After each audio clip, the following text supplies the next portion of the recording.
बिस्मिल्लाहिर्रहमानिर्रहीम dear students, आज हम इसका थर्ड पार्ट यानी कि एक्सोथर्मिक और एंडोथर्मिक रिएक्शन का जो थर्ड पार्ट जो इसको डिस्कस करेंगे, जो कि पेज नंबर 30, 73 और 74 पर है।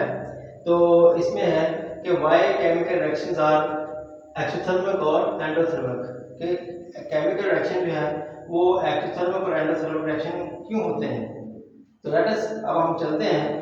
Now examines the reasons why the chemical reactions are either exothermic or endothermic, के chemical reaction जो है वो exothermic और endothermic reactions जो है वो क्यों होते हैं। Number 1, a chemical reactions mainly involve the process which involves bond breaking or bond formation। तो जाहिर बात हमने एक चीज पहले पीछे डिस्कस करके आए हैं कि जब केमिकल रिएक्शन होता है तो इसमें बहुत सारे केमिकल रिएक्शन के अंदर बहुत सारे बॉन्ड बनते हैं और इस तरह बहुत सारे बॉन्ड टूटते हैं, जिससे एनर्जी बाद एनर्जी जो है वॉल्ड होती है और बाद एनर्जी जो है अब्जॉर्ब होती है। तो ये कि जब भी केमिकल रिएक्शन होंगे तो बहुत सारे बॉन्ड बनेंगे और बहुत सारे बॉन्ड जो है ये टूटेंगे, यानी पुराने बॉन्ड जो है वो टूटेंगे और नए बॉन्ड जो है ये इसमें बनते हैं। तो इन द फॉलोइंग रिएक्शंस, अब जो रिएक्शन हम कर रहे हैं, the chemical bonds between atom present in the molecules of H2 and O2 first break to give their atoms। क्या हम जो है वाटर के मॉलिक्यूल के अंदर हाइड्रोजन और ऑक्सीजन के जो एटम्स हैं, मॉलिक्यूल जो है, इनको हम एटम की शक्ल के अंदर लेके आएंगे। तो सबसे पहले अब इसके एग्जांपल हम देखते हैं, तो है कि केमिकल रिएक्शन एग्जांपल देखेंगे। हम देखेंगे यहाँ पे कि 2 मॉलिक्यूल्स हाइड्रोजन और एक मॉलिक्यूल जो है ऑक्सीजन का गैसेस फॉर्म के अंदर है। तो जब इनको आपस में रिएक्ट करवाते हैं तो 2 मोल ऑफ वाटर बनता है, यानी ये भी गैस फॉर्म के अंदर होते हैं। तो अब हम देखते हैं कि जो मॉलिक्यूल फॉर्म में है हाइड्रोजन 2H2, ये मॉलिक्यूल फॉर्म के अंदर जब इसको हम लेके आएंगे एटम फॉर्म के अंदर तो ये 4 हाइड्रोजन एटम बन जाएंगे। इसी तरह ऑक्सीजन जो है ये मॉलिक्यूल फॉर्म के अंदर है, गैस स्टेट के अंदर है। जब इसको हम एटॉमिक फॉर्म के अंदर लेके आएंगे तो इसके 2 एटम यहाँ पे बनते हैं, यानी कि 2 एटम बनते हैं। ये मॉलिक्यूल फॉर्म है और ये एटॉमिक फॉर्म है। इस तरह फॉर्मेशन वाटर मॉलिक्यूल, हम वाटर की फॉर्मेशन यहाँ पर देखते हैं। These atoms of hydrogen then form bond, ये बॉन्ड बनाएंगे विद ऑक्सीजन, ऑक्सीजन के साथ atom form 2 molecules of gases H2O। यहाँ पे देखें कि 4 एटम इसके हैं हाइड्रोजन के और 2 एटम किसके हैं ऑक्सीजन के, यानी कि ये देखें 4 और 2 एटम, ये जब आपस में रिएक्ट करेंगे तो क्या बनेगा 2H2O गैस फॉर्म के अंदर होगा। तो as shown as structural diagram, अगर स्ट्रक्चरल डायग्राम देखें यानी कि वाटर की स्ट्रक्चरल डायग्राम देखें तो एक हाइड्रोजन एक ऑक्सीजन जो है ये 2 हाइड्रोजन एटम के साथ जो आपस में अटैच होते हैं, ये बॉन्ड बनाया हुआ है इसने। तो इस तरह अब इसकी एक्सप्लेनेशन देखते हैं कि एक्सप्लेनेशंस ऑफ एनर्जी चेंजेस, कि एनर्जी का चेंज इसके अंदर कैसे आया है। कि breaking of bonds of hydrogen and oxygen, जब ब्रेक बॉन्ड जो है हाइड्रोजन और ऑक्सीजन के दरमियान जब टूटते हैं, अब्जॉर्ब एनर्जी जो है यहाँ पे अब्जॉर्ब होगी, तो ऐसे रिएक्शन को हम क्या कहेंगे एंडोथर्मिक रिएक्शन। यानी कि जब बॉन्ड टूटेंगे इसके हाइड्रोजन और ऑक्सीजन के तो एनर्जी क्या होगी अब्जॉर्ब होगी और इसको हम कहेंगे एंडोथर्मिक रिएक्शन। और इसी तरह जब बॉन्ड बनते हैं making a bond between hydrogen और ऑक्सीजन तो उसमें एनर्जी क्या होगी खारिज होगी, यानी इवॉल्व होगी, इसको हम क्या कहेंगे एक्सोथर्मिक रिएक्शन। तो ये याद आपने लाजमी रखना है कि जब बॉन्ड बनते हैं एनर्जी अब्जॉर्ब होती है तो इसको हम एंडोथर्मिक रिएक्शन कहेंगे। और इस तरह जब बॉन्ड मेकिंग होते हैं ये बनते हैं तो एनर्जी इवॉल्व होती है और इसको हम एक्सोथर्मिक रिएक्शन कहते हैं कि एक्सोथर्मिक प्रोसेस हो रहा है।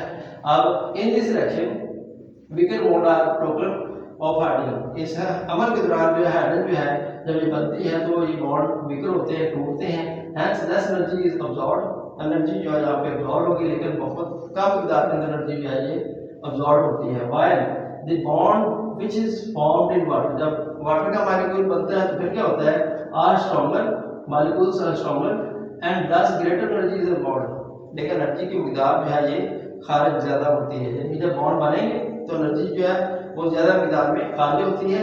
Hence the energy which is evolved is more than the energy which is absorbed, यानी खारिज होने वाली एनर्जी जो है ज्यादा है, अब्सॉर्ब होने वाली एनर्जी जो कम होती है। इसलिए हम ऐसे रिएक्शन को क्या कहेंगे